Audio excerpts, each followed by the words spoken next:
Baik, assalamualaikum warahmatullahi wabarakatuh. Terima kasih atas waktunya. Sebelumnya, kami dari kelompok 2 ingin melakukan penugasan presentasi terkait dengan penugasan sistem informasi manajemen, yaitu tentang agilitas industri 5.0. Sebelumnya, izinkan kami memperkenalkan kelompok kami terlebih dahulu. Ada saya, Burhanuddin Ahmad Farezi, 004, Muhammad Alvino F, 031, Niki Dewi Anjani, 219, Yusi Nikmat Maulida, 239. Selanjutnya akan masuk ke dalam materinya. Baik, selanjutnya Industri 5.0. Industri ini adalah merespon terhadap tantangan yang dihadapi oleh Industri 4.0. Fokus utama dari Industri 5.0 adalah kolaborasi yang lebih erat antara manusia dan mesin.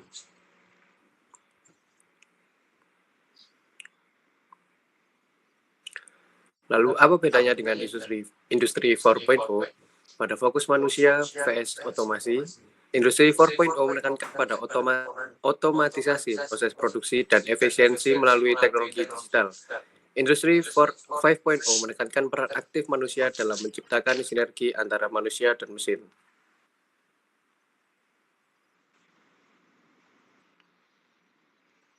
Lalu bagaimana perubahan signifikannya? Teknologi tidak hanya menggantikan peran manusia, tetapi juga sebagai mitra dalam proses kerja. Kolaborasi ini meningkatkan kreativitas dan inovasi serta menciptakan produk yang lebih baik.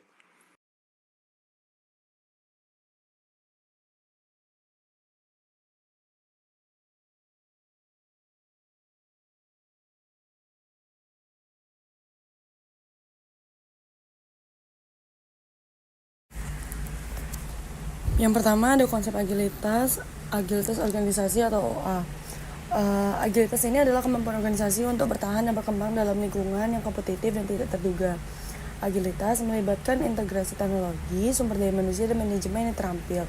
OA tidak hanya merespon perubahan yang dapat diprediksi, tapi juga dapat mengantisipasi perubahan yang tiba-tiba. Organisasi eksternal dan struktur persaingan industri sangat mempengaruhi kinerja organisasi. Organisasi dianggap sebagai kesimpulan sumber daya untuk mencapai keunggulan kompetitif. Selanjutnya ada konsep agilitas. Yang kedua, struktur manufaktur agilitas. Perusahaan yang tangkas dapat dipandang sebagai konsep keseluruhan yang mencakup sejumlah model organisasi berbeda yang bertujuan untuk memenuhi kebutuhan pasar atau pelanggan tertentu. Model perusahaan masa depan Putik memberikan pandangan seperti itu.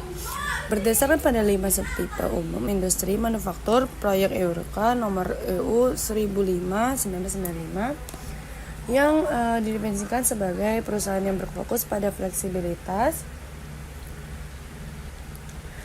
layanan total, kepemimpinan teknologi, struktur virtual, dan elastisitas.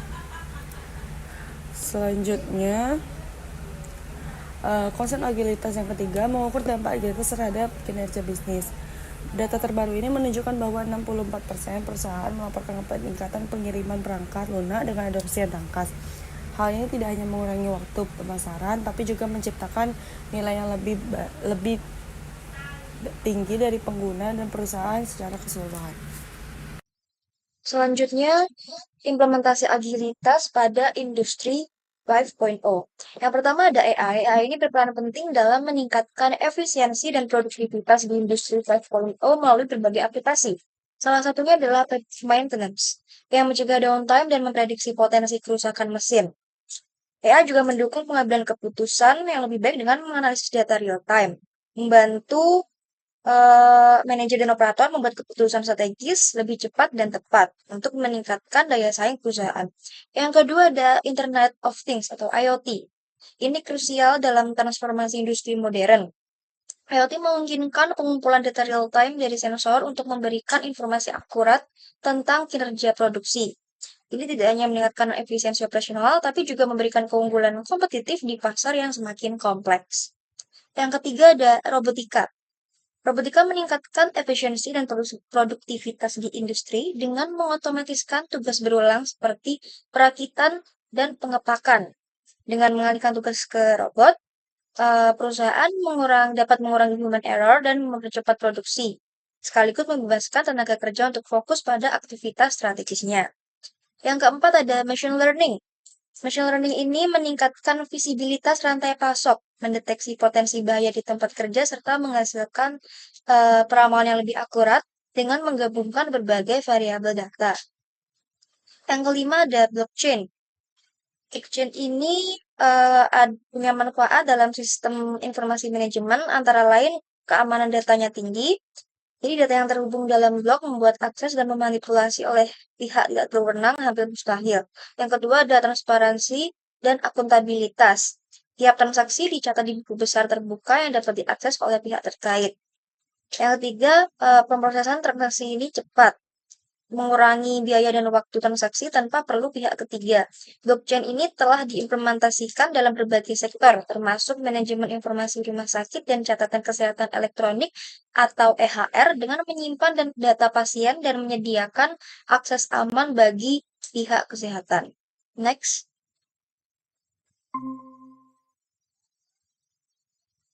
Nah, implementasi agilitas pada industri 5.0 ini dapat dilaksanakan secara optimal kalau didukung dengan 3 pilar utama industri 5.0. Yang pertama, human-centric atau keterpusatan manusia dalam revolusi industri baru 5.0.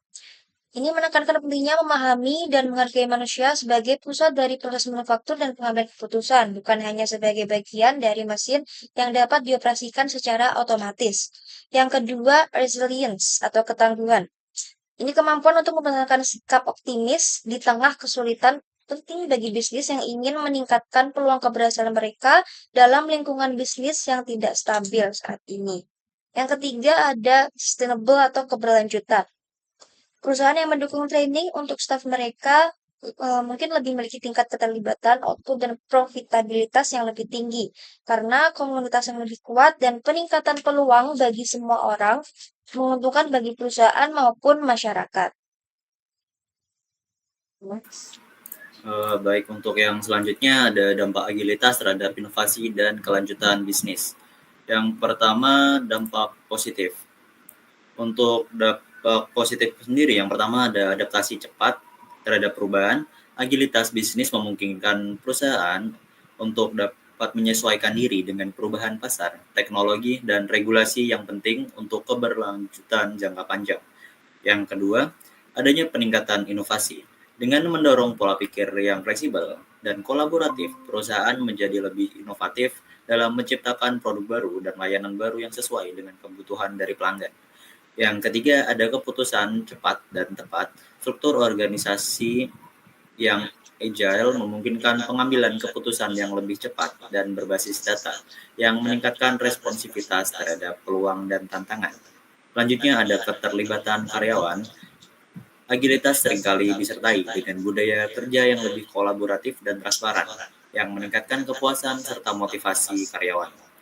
Yang terakhir ada efisiensi operasional, proses yang lebih ramping dan adaptif mengurangi waktu dan biaya operasional sehingga meningkatkan efisiensi dan profitabilitas. Adapun dampak negatif. Dari dampak negatif ini ada yang pertama yaitu resistensi terhadap perubahan. Perubahan terus-menerus dalam organisasi bisa memicu suatu resistensi dari karyawan yang terbiasa dengan struktur dan proses yang lebih stabil. Yang kedua ada ketidakstabilan operasional, yaitu keterbukaan terhadap perubahan yang terlalu cepat dapat menyebabkan ketidakstabilan dalam operasional harian jika tidak dikelola dengan baik. Selanjutnya ada tekanan pada karyawan. Lingkungan kerja yang sangat dinamis dan tuntutan yang selalu beradaptasi bisa meningkatkan resiko stres dan beban karyawan. Selanjutnya adalah resiko kegagalan proyek.